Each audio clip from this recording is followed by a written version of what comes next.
السلام عليكم ورحمة الله وبركاته.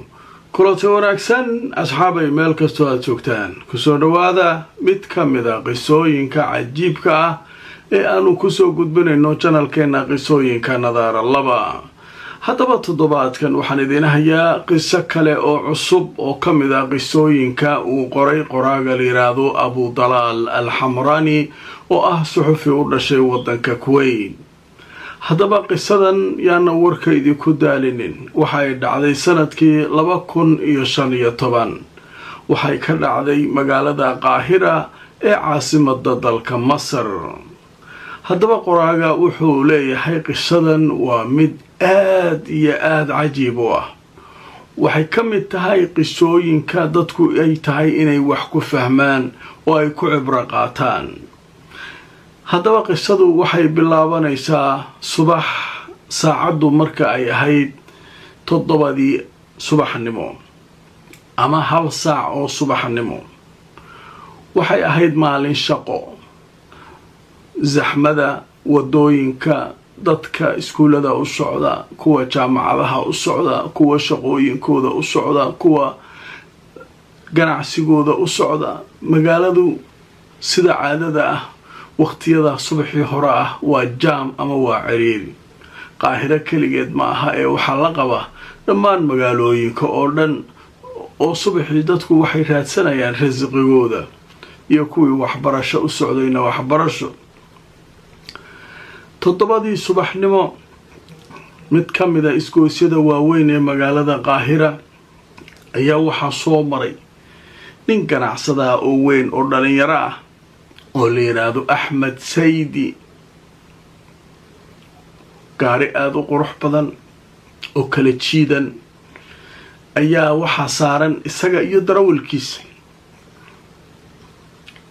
zaxmadii ka jirtay marka magaalada ayaa ku qasabtay inay dhaqaaqi waayaan oo baabuurtu ay jaamkii ay dhaqaaqi waayaan.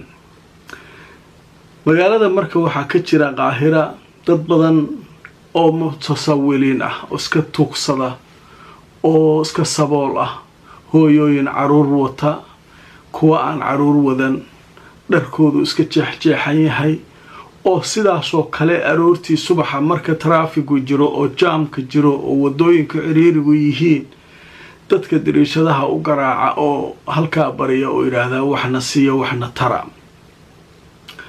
marka Ahmed ciriirigii ayaa wuxuu ku qasbay inay dadkii gaarigiisii soo agdhoobtaan. kadib muraayada ayuu dejiyay, lacag uga jirtay meesha ayuu soo bixiyay. 200 oo gini lacag ah ayuu hooyooyinkii ilmaha watay siiyay. wuxuu yiri waxbay idin tari doontaa ee ilmihiina wax ugu iibsada. kadibna muraayadii ayuu xirtay Ahmed. Ahmed waa nin dabeecad fiican, waa nin yaroo ganacsada ah, isagoo yar hanti leh. marka subaxii uu ka lahayo wuxuu u socdaa magaalo la yiraahdo Al-Iskandariya. waa safar. halkaas ayuu qolo ganacsata ah uu shir kula leeyahay oo halkaa ayuu ku wajahan yahay. laakiin ciriirigii Qaahira ayaa saameyn ku yeeshay. haddaba markii xoogaa uu dhaqaaqay haddana ciriirigii uu weli ku jiro ayaa haweenay dariishada u soo garaacday oo ka mid ah dadkii mutasawiliinta ahaa ee tuugsanayay ee dharka wasaqda watay ee maaragtay. laakiin haweeneydan cunug ma wadato.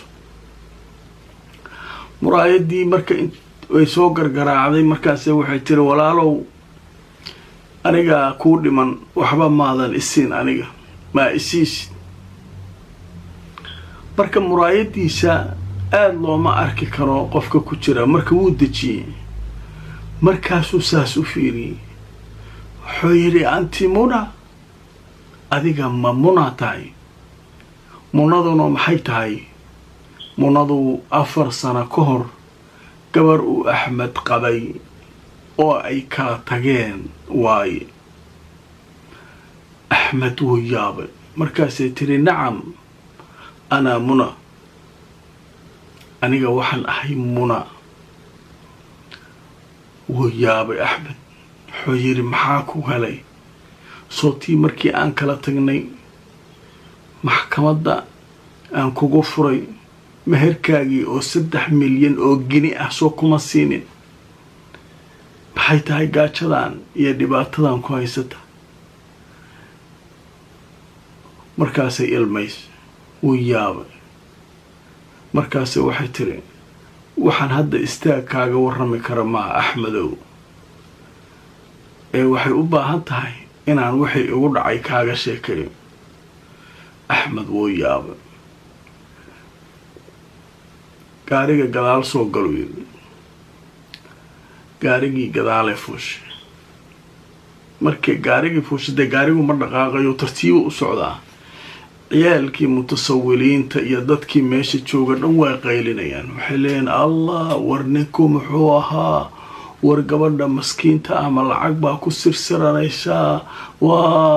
war ninkii gabadha muxuu ku watay? war gabadha maxaa ka rabtaa? waa gabadhii muraayadee dejisay.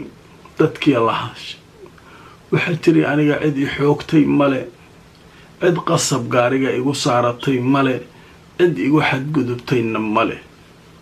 ninkan gaarigiisa aan raacayo waa nin i qabay 4 sano ka hor oo aan kala tagnay. marka isaga ayaan meel u raacayaa. marka wax dhiba ma jiraan, isdejiya. dadkii qaar marka way iska tageen oo waa dareersadeen. qaar ayaa weli waxay leeyihin waxaasu waa been, wax ka jira ma jiraan. qaylada u soo socotay wadadii furantay. Axmed waa tegay isaga iyo Muno oo gadaal fadhida. Axmed maskaxdiisa waxyaabo badanaa ku furan. ninkii darawalka wuxuu ku yiri hoteelka noogu dhow geey gabadhan. hoteelkii ugu dhawaa ayaa loo soo kaxeeyay. hoteelkii la keenay. hoteelkii qolaa looga qabtay. ninkii wuxuu u yeeray darawalka. gaariga qaaduu yiri suuq u dhow meesha gabadhan darees labis fiican iyo kabo iyo boorso iyo wax fiican u soo gaday. qolkii furihiisa la keenay. furihii siiyay. wuxuu yiri adigana mayro istiyaari. yarkii alaabtii u keenay wuu siiyay. qolkeeda loogu geeyay waxeedii way soo labisatay. ninka marka weli wuxuu ka daahsan yahay shirkii Alexandria inuu tagaa laga rabaa. gabadhii waxa soo degatay cajiib ah. markaasuu niyadda wuxuu iska yiri quruxdu waa sideedii ee way iska darxumayd. gabar aad u qurux badan ahayd Muna. markay soo degatay meesha fariisatay wuxuu yiri aniga hadda waqti badan oo aan ku sheekaysana ma hayo, aadaan u daahsanahay. waxaan ka daahsanahay shir ka dhacaya magaalo la yiraahdo Alexandria. marka meeshaasaan tegayaa. hoteelkan cuntadaada iyo waxaaga waa kaala ballamay. cuntadaada cun ilaa aniga aan kaaga imaado ha bixin. kadib xaalkaaga iyo axwaashaada iga warrami doonta. halkaa ku nas. waayay tiri. waa tegay say darawalkiisi. iyadana qolkeedii aad. shirkii uu ka qayb galay Axmed. habeenkii waqti dambe uu dhameeyay. uu soo baxay hoteelkii uu ku degay. tegay Axmed hurdo ma jirto. gabadha dee aad u jeclaa markii hore. culaysyo gabadha xaggeeda ka yimidaana furiinka keenay. ninkan gabadhii markuu arkay filan waaga noloshii ay ku nooshahay iyo siday u taallo iyo say u darxumaysan tahay iyo markii meesha uu keenay quruxdeedii weli jirto. halkaanuu isu gediyaa. halkaas wuu fakaraa. iyadana hoteelkii kale galgalanaysa. halkaan isu gedi. halkaan isku gedi. ninkii aroortii uu soo dhaqaajiyay. hoteelkii la yimid. meeshii oose quraacda la isugu yimid. ninkii darawalkaa gaarigiisu iska aaday. ninkii marka wuxuu yiri hayow ii waran. markaasee waxay tiri walaalow horta markii aan isguursanayn aniga maalin waxba iskama kay bedelin ilaa hadda. jacaylkii ilaa maalinkaas ilaa hadda. waagii aan isguursanaynin meherkaygu inuu 3 milyan oo geni noqdo gabar walaashay oo iga weyn iyo ninkeeda igu qasbay ninka lacag uu leeyahay meherka intaa uga dhig.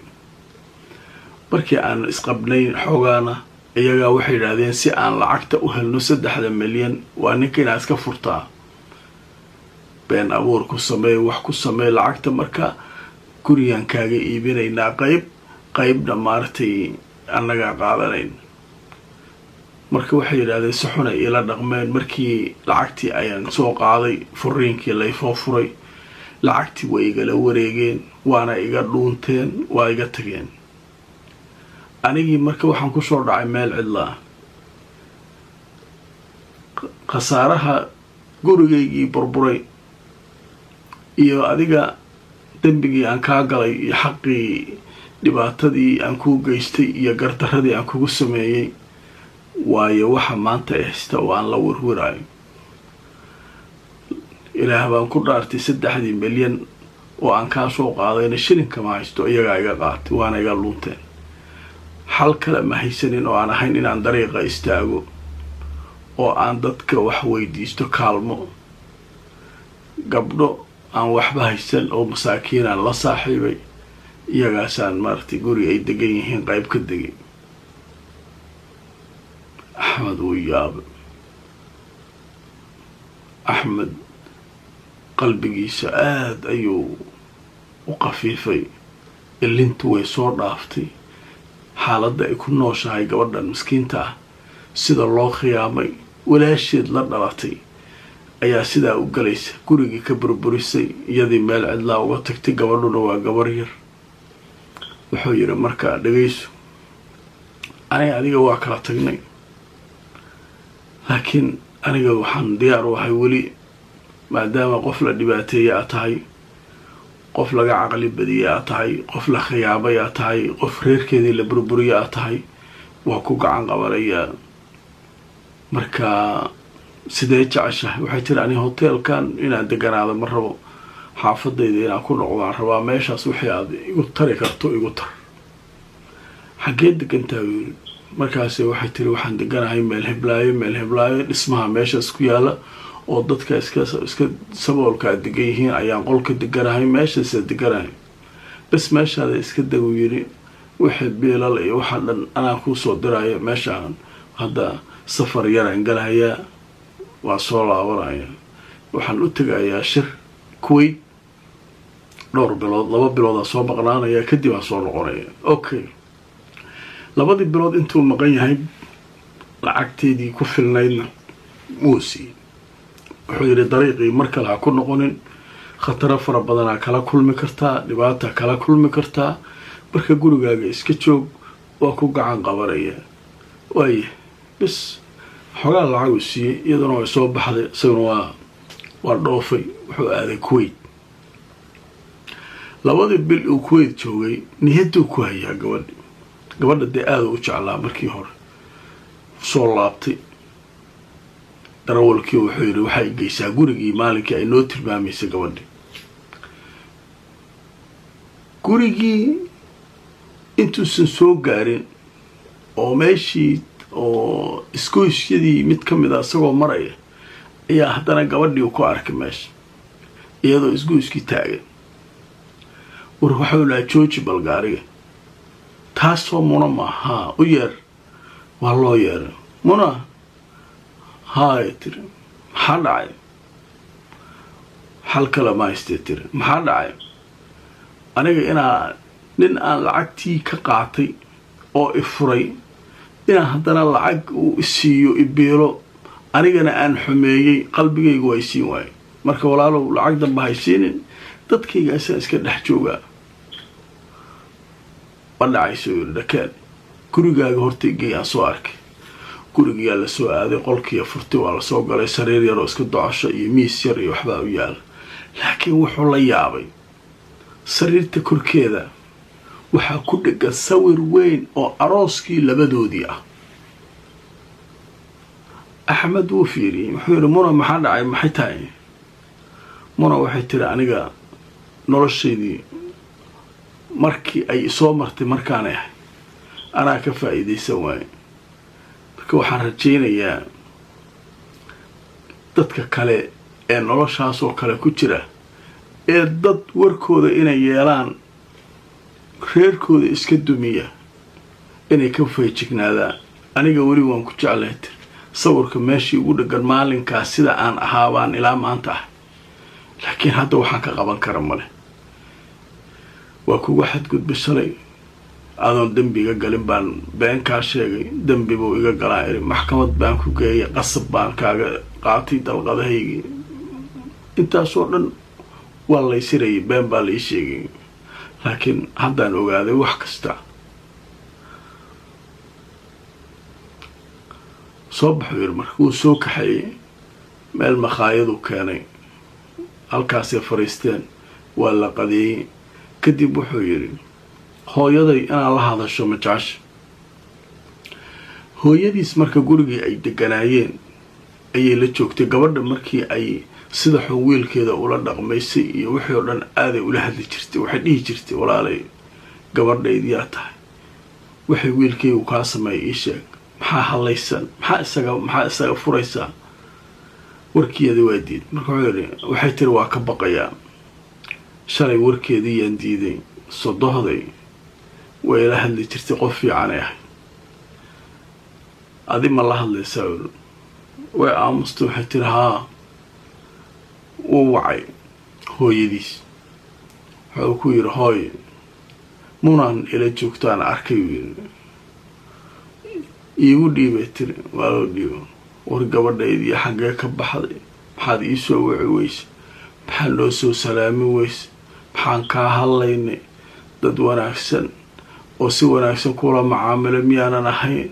habartu waa habar iska akhyaar ahoo jaamacad wax ka dhigto oo wax baratay, oo maamada waa iska duqowday markana, laakiin ahludiina waayo. markaasi waxay tiri maxaa dhacay, ii imaw hadeer, ii keenay tiri gabadha. wuu soo kaxeeyey, hooyadiisii u geeyey gurigii ay deganayn. waagii ay dee wiilkan ay isqabeen gurigii waa geli weyse. albaabka markii istaagtay waxay tiri lugaha koronto in layga hayaa moodaan, gurigii shalay aan xadgudubka ku sameeyey seen ku galaa. wuxuu yidhi iska iloow wax kasta. gurigaa soo gashay. waxay dhacay bay hooyadiis uga sheekaysay iyo sida loo galay. maamadii iyaduna way ilmaysay. gabadhu gabar yaray ahayd, walaasheed ka weynaa sidaa u gashay, ka caqli badisay, lacagti ka dhacday. waxay tiri hadda iskala kaana joog.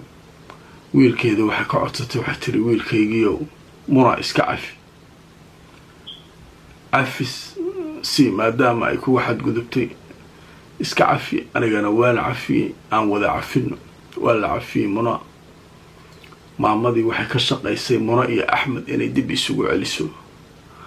muna oo tii hore ka caqli badan, duruufihii soo maray ay og tahay, mushkiladihii ay la kulantay og, ayaa mar kale dib waxay ula milowday axmed.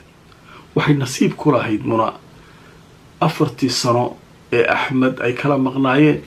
axmed ma guursan, sababtoo ah dhaawacii guurkiisii hore soo gaaray iyo isagoona waxba samayn gabadhii iska kay furtiri ayuu la amakaagsanaa, uu iska shaqaysan jiray. marka fursadda ay heshay waxay ahayd ilaahay uu u sahlay axmed oo aan weli guursan. maamadii waxay ku guulaysatay muna iyo axmed inay dib u midayso oo ay mar kale isku celiso, guur iyo aroos fiican loo sameeyo. dib ayay u midoobeen, noloshoodana sidaas ayay markii dambe ay ilmo isugu dhaleen. ilaa hadda waxay ku nool yihiin axmed iyo muna magaalada qaahira, sida qoraaga uu sheegay abu dalaal alxamraani. haddaba qisadan waa qiso cajiiba runtii ahayd, qiso naxariis ku jirto, qiso lugooyo ku jirta, qiso maaragtay laba isla dhalato iskhiyaamaysa ku jirta, waxyaabo badan. marka waxay u malaysaa qisooyinka noocana wuxuu leeyahay qoraagu waa inta badan bulshooyinka way ka dhexdhacaan, laakiin qofku waa inuu caqligiisa ku shaqeeyo mar walba iyo dareenkiisa uu mar walba sareeyo, ha yaraado ama ha weynaado, laakiin waa inuu caqligiisa ku shaqeeyaa. haddaba adinkuna maxay idinla tahay, maxaynu ka baran karnaa qisada cajiibka ah ee ka mid ah qisooyinka aan idiin soo gudbiyey toddobaadkan? fakarkiina kasoo dhiibta, laagareeya oo sheergareeya. haddaad ku cusub tahay janalkeena qisooyinka nadaara labana subscribe ka samayso. inta aan mar kale kulmayno iyo qiso kale asxaabay, nabadgelyo.